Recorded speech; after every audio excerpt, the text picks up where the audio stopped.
ये कहानी है 1938 की, कार्दी नाम के एक आदमी की, हंगेरियन कंट्री की। और वो उस कंट्री का बेस्ट पिस्टल शूटर था। वो जितनी भी नेशनल चैंपियनशिप हुई थी उस कंट्री में, उसको वो जीत चुका था। और सबको ऑलमोस्ट कंफर्म था कि 1940 में गोल्ड मेडल कार्ली को मिलेंगे। और उसने सालों से ट्रेनिंग की थी। उसका एक ही सपना था कि मुझे इस हाथ को इस कंट्री का नहीं, इस पूरे दुनिया का बेस्ट शूटिंग हैंड बनाना है, बेस्ट बनाना है, बेस्ट बनाना है, बेस्ट बनाना है।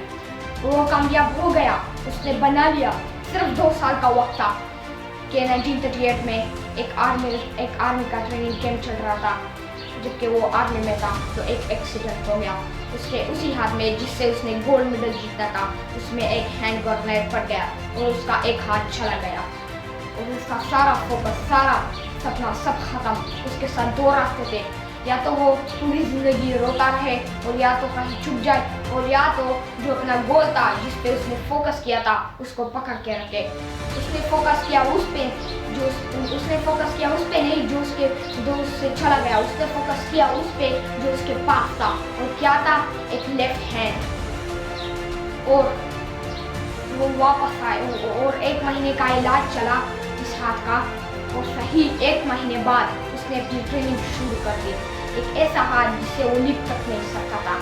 और ट्रेनिंग के 1 साल बाद यानी 1939 में वो वापस आया और सबने उसे कॉन्ग्रेचुलेट किया कि यार ये होती है जज्बात, ये होती है स्पोर्ट्समैन। तुम यहाँ आए हो हमको देखने के लिए और हमारा हौसला बढ़ाने के लिए।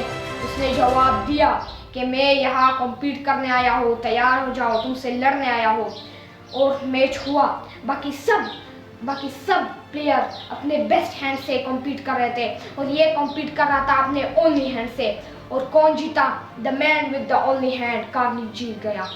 और वो इधर नहीं रुका। उसका गोल क्लियर था कि मुझे इस हाथ को इस कंट्री का नहीं, इस पूरे दुनिया का बेस्ट शूटिंग हैंड बनाना है, बेस्ट बनाना है। और उसने तैयारी की 1940 के लिए जो ओलंपिक्स होने वाले थे। मगर बदकिस्मती से वो ओलंपिक्स कैंसिल हो गए वर्ल्ड वॉर की वजह से। उसने हार तब भी नहीं मानी। उसने तैयारी की 1944 के लिए, मगर 1944 के ओलंपिक्स कैंसिल वर्ल्ड वॉर की वजह से। उसने हार तब भी नहीं मानी।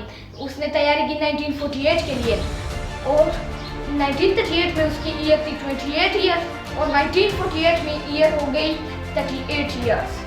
और जो यंगर प्लेयर निकल कर आते हैं उससे कॉम्पीट करना मुश्किल होता चला जाता है। मगर मुश्किल नाम का वर्ड था ही नहीं उसकी डिक्शनरी में। और वो गया, पूरे वर्ल्ड के बेस्ट शूटर आए हुए थे जो अपने बेस्ट हैंड से कॉम्पीट कर रहे थे, और ये अपने ओनली हैंड से कॉम्पीट कर रहा था। और कौन जीता? The man with the only hand, Carly जीत गया। और 1952 में वो तब भी नहीं रुका। 1952 में उसने फिर मैच लड़ा और उसने फिर भी जीता। कार्ली जीत गया फिर 4 साल बाद, और पूरी की पूरी हिस्ट्री को बदल के रख दिया ओलंपिक्स ने। और इस पार्टिकुलर कंपटीशन में किसी प्लेयर ने भी लगातार 2 मेडल नहीं जीते।